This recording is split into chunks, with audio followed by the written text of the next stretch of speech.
Friends, my self doctor Mukesh और आप देख रहे हैं जनरल साइंस। और जनरल साइंस में हम लोग डिस्कस कर रहे थे और प्रीवियस ईयर्स के क्वेश्चंस। तो प्रीवियस ईयर्स के क्वेश्चंस में हम लोगों ने देख लिया था एटम्स के बारे में, रेडियो एक्टिविटी के बारे में, और हम लोग देख चुके थे मेटल्स की कुछ प्रॉपर्टीज। अब हम क्वेश्चन आज शुरू करेंगे। आज कुछ लेंगे हम हाइड्रोजन और कुछ ले लेंगे हम लोग हेलोजेंस, और कुछ एक क्वेश्चन ले लेंगे हम इनर्ट गैसेस, या फिर कहते हैं उनको नोबल गैसेस पे। तो लेट्स स्टार्ट, शुरू करते हैं आज का साइंस ऑफ। तो क्वेश्चन है दोस्तों, निम्न तत्वों में किसमें न्यूट्रॉन नहीं होता? न्यूट्रॉन नहीं होता, इसका मतलब क्या हुआ कि उसमें सिर्फ उसके न्यूक्लियस में प्रोटॉन होगा, और प्रोटॉन होगा तो न्यूट्रॉन जीरो।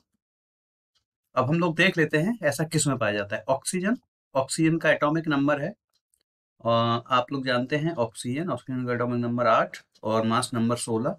इसका मतलब क्या होता है कि इसमें मास नंबर अगर इसका 16 है तो इसका मतलब क्या हुआ, इसमें न्यूट्रॉन प्लस प्रोटॉन। और एटॉमिक नंबर हम लोग जान रहे हैं कि क्योंकि 8 है और न्यू प्रोटॉन हमारे एटॉमिक नंबर को शो करते हैं, तो 8 ये हो गया, 16 इधर है, तो ये कितना हो गया, ये भी 8 हो गया। तो ऑक्सीजन में तो न्यूट्रॉन 8 हो गए। ऐसे ही नाइट्रोजन, नाइट्रोजन में होता है 7 एंड 14, इसमें भी 7 न्यूट्रॉन हो जाएंगे।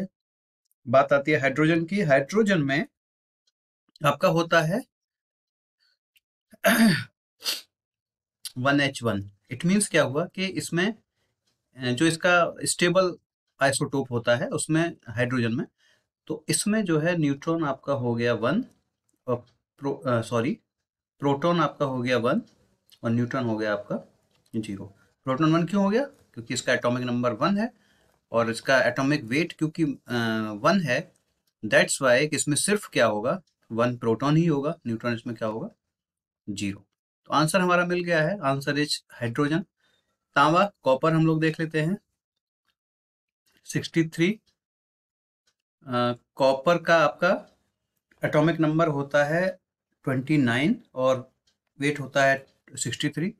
इट मीन्स इसमें 63, 29 तो 4 और ये आपका 54, इसमें न्यूट्रॉन हो गए। तो आंसर आपका हो जाएगा। तो इस तरह के क्वेश्चन अगर कोई आते हैं तो उसको वही आपका फॉर्मूला कि ये न्यूक्लियस, इसमें न्यूट्रॉन प्रोटॉन, बाहर इलेक्ट्रॉन, उससे कोई मतलब नहीं है। तो जो एटॉमिक नंबर दिया होगा, जो एटॉमिक नंबर होगा वो प्रोटॉन के बराबर होगा, प्रोटॉन के बराबर, और जो आपका एटॉमिक मास होगा वो न्यूट्रॉन प्लस प्रोटॉन दोनों के बराबर होगा। तो जो शेष बचेंगे एटॉमिक नंबर में से, अगर आप डिवाइड, एटॉमिक मास में से प्रोटॉन अगर आप डिवाइड माइनस कर देंगे, सब्ट्रैक्ट कर देंगे, तो आपके किसकी संख्या मिल जाएगी? सिंपल मैथ है, न्यूट्रॉन की संख्या मिल जाएगी। ओके, नेक्स्ट क्वेश्चन हम लोग देखते हैं, निम्नलिखित ईंधन में से कौन सा वायु प्रदूषण नहीं करता है? स्वच्छ ईंधन की बात चल रही है आजकल काफी, तो देख लेते हैं मिट्टी का तेल। मिट्टी का तेल क्या होता है? मिट्टी का तेल इज हाइड्रोकार्बन। वो कैसा हाइड्रोकार्बन है? इसमें क्या होता है, इसमें पैराफिन होते हैं, नेफ्थीन होता है, और इसको क्या बोलते हैं, केरोसिन। और भैया इसी को हटाने के लिए तो मोदी जी गैस का सिलेंडर लेके आए, है ना। क्या कहते थे हमारी माताएं बहनें, मिट्टी के तेल से स्टोव पे खाना बनाती हैं, लकड़ी से खाना बनाती हैं। हमको क्या करना है, गैस का सिलेंडर उनको देना है। तो क्या हुआ, मिट्टी का तेल वायु प्रदूषण करता है, बिल्कुल करता है साहब। कोयला, डीजल, आप सब लोग जानते ही हैं, ये क्या है, जैव ईंधन के एग्जाम्पल्स हैं, और इन्हीं से वायु प्रदूषण होता है। SO2 निकलती है, कार्बन मोनोऑक्साइड निकलती है, CO2 निकलती है। तो आंसर क्या हो जाएगा फिर से, हाइड्रोजन। और आपको पता है अभी क्या आई है हमारी ग्रीन हाइड्रोजन पॉलिसी। और ग्रीन हाइड्रोजन पॉलिसी क्या कहती है कि आपको 2030 तक 5 मिलियन टन ग्रीन हाइड्रोजन क्या करनी है, जनरेट करके इंडिया को क्या बनाना है, एक्सपोर्ट का हब। करंट अफेयर में कल हम लोगों ने पढ़ा था, क्या बनाना है, एक्सपोर्ट का हब। तो हमारी क्या है, green hydrogen and green ammonia की नीति। तो सिंपल क्वेश्चन। नेक्स्ट क्वेश्चन हम लोग देख लेते हैं। क्वेश्चन ये कह रहा है, नाभिकीय रिएक्टर में, न्यूक्लियर प्लांट जो होते हैं उसमें विमंदक, हिंदी बहुत मस्त होती है, विमंदक, मॉडरेटर, प्रशीतक, ये हो गया आपका कूलेंट, विमंदक और प्रशीतक की तरह प्रयुक्त होने वाला पदार्थ है। तो देखिए भैया, होता क्या है ना कि देखिए ये होता है आपका, हम चैम्बर बना ले रहे हैं किसका, न्यूक्लियर प्लांट का। अब न्यूक्लियर प्लांट में ये हो गया, ये हो गया, है ना, यहाँ से ये एक चैम्बर ऐसे बना लीजिए, यहाँ पे यूरेनियम की छड़ होती हैं, यहाँ पे क्या होते हैं, ये ऊपर से छड़ आती है, और यहाँ न्यूट्रॉन्स होते हैं यूरेनियम के ना, ये यूरेनियम, यूरेनियम 235, और यहाँ जो आपका रहता है ना, ये पूरे में भरा होता है आपका, इसको बोलते हैं D2O, ड्यूटेरियम ऑक्साइड, और इसको बोलते हैं हैवी वाटर, और इसको एक और नाम देते हैं भारी जल, और एक और नाम इसको दे लेते हैं गुरु जल, है ना। ये इतने सारे नाम इसको दे लेते हैं। तो ये यहाँ पे क्या काम करता है, ये दो काम करता है, एक तो टेम्परेचर डाउन करता है ना, और दूसरा ये जो न्यूट्रॉन्स है ना, उनकी स्पीड स्लो करता है, मॉडरेट करता है।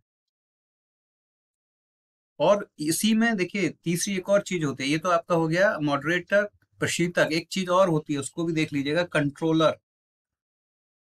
कंट्रोलर में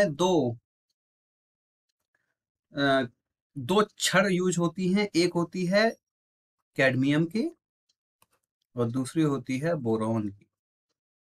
तो ये याद कर लीजिएगा, कैडमियम, बोरॉन की छड़ कंट्रोलर की तरह यूज होती है। न्यूट्रॉन की स्पीड को कम कौन करता है, मॉडरेटर। और प्रशीतक की तरह कौन सा यूज होता है हमारा, D2। एक और काम इसका होता है, जब ये सब काम कर रहा होता है तो इसकी बन जाती है स्टीम, और इससे हमारी क्या जनरेट होती है, इलेक्ट्रिसिटी। तो बहुत सारे काम करता है D2। ठीक है, नेक्स्ट क्वेश्चन हम लोग लेते हैं, जल गैस। जल गैस क्या है, देखिए जब हम लोग को इंडस्ट्री में स्प्रिट बनानी होती है ना, स्प्रिट, स्प्रिट क्या होती है, मिथाइल अल्कोहल, तब हम सिंथेसाइज करते हैं जल गैस। जल गैस होती है, ये सिंथेसाइज्ड गैस होती है, नेचुरली नहीं मिलती है, और ये होती है कार्बन मोनोऑक्साइड प्लस हाइड्रोजन। और इसको जो हम कैटलिस्ट की सहायता से मतलब उसमें जो आपकी फैक्ट्रीज होती हैं, वाइन फैक्ट्रीज, वहां पे इसको फिर क्या बनाते हैं, CH3OH, स्प्रिट होता है। इसी को 100% मिथाइल अल्कोहल क्या होती है, स्प्रिट। तो ये हो गया आपका ये आंसर। उसके बाद आपका क्वेश्चन आता है, पानी की स्थायी कठोरता के लिए निम्नलिखित में से कौन उत्तरदायी है। पानी में स्थायी कठोरता, स्थायी कठोरता के लिए देखिए याद कर लीजिएगा, कैल्शियम एंड मैग्नीशियम के क्लोराइड एवं सल्फेट, है ना, कैल्शियम मैग्नीशियम के क्लोराइड एवं sulphate. Calcium oxalate, calcium oxalate नहीं होता, इसकी बनती है शरीर में पथरी। बाइकार्बोनेट आपका होता है खाने का soda. Okay, this is not sodium carbonate, this is calcium carbonate, तो नहीं, खाने का सोडा नहीं, ये कैल्शियम के कंपाउंड्स हैं, तो दैट्स वाई खाने का सोडा आपका क्या होता है, सोडियम बाइकार्बोनेट, है ना। और धोबन सोडा बोलते हैं जिसको, धुलवन सोडा, वो होता है Na2CO3, सोडियम कार्बोनेट, है ना। इसमें कितने वाटर मॉलिक्यूल होते हैं, 10, है ना। ये सोडियम होता है बेटा, sodium, don't confuse with calcium bicarbonate, it's a sodium bicarbonate, not calcium bicarbonate. तो नेक्स्ट क्वेश्चन है आपका, समुद्री जल को पीने योग्य बनाने के लिए किस विधि का प्रयोग किया जाता है। देखिए समुद्री जल है, बहुत बड़ा है, और इंडस्ट्रियल लेवल पे किया जाएगा, तो इसके लिए क्या होगा, प्रस्वेदन क्या होता है, प्रस्वेदन होता है ट्रांसपिरेशन, ट्रांसपायरेशन। तो ये पेड़ पौधों से जब पानी उड़ता है तो उसको बोलते हैं ट्रांसपायरेशन, तो ये यूज नहीं होता। उत्फुलन, उत्फुलन मैंने अभी जैसे बताया आपको, Na2 सोडियम कार्बोनेट है, इसमें 10 वाटर मॉलिक्यूल है, क्रिस्टल वाटर बोलते हैं इसको, है ना। जब इसको आप खुली हवा में रख देते हैं ऑक्सीजन की प्रेजेंस में, तो इसमें से 9 वाटर मॉलिक्यूल क्या होते हैं, बाहर उड़ जाते हैं। तो ये प्रोसेस जो कहलाती है, ये प्रोसेस जो होती है, जो होती है उत्फुलन, और टफ हिंदी है यार इसकी, उत्फुल्लन, और ऐसे इंग्लिश में बोलते हैं इसको एफ्लोरोसेंट, है ना। तो पृथक्करण, विद्युत पृथक्करण से समुद्री जल को साफ नहीं किया जाता है। विद्युत पृथक्करण से क्या किया जाता है, आपके जितने भी वायरस बैक्टीरियाज अगर पानी में है तो उनको किल कर दिया जाता है ना।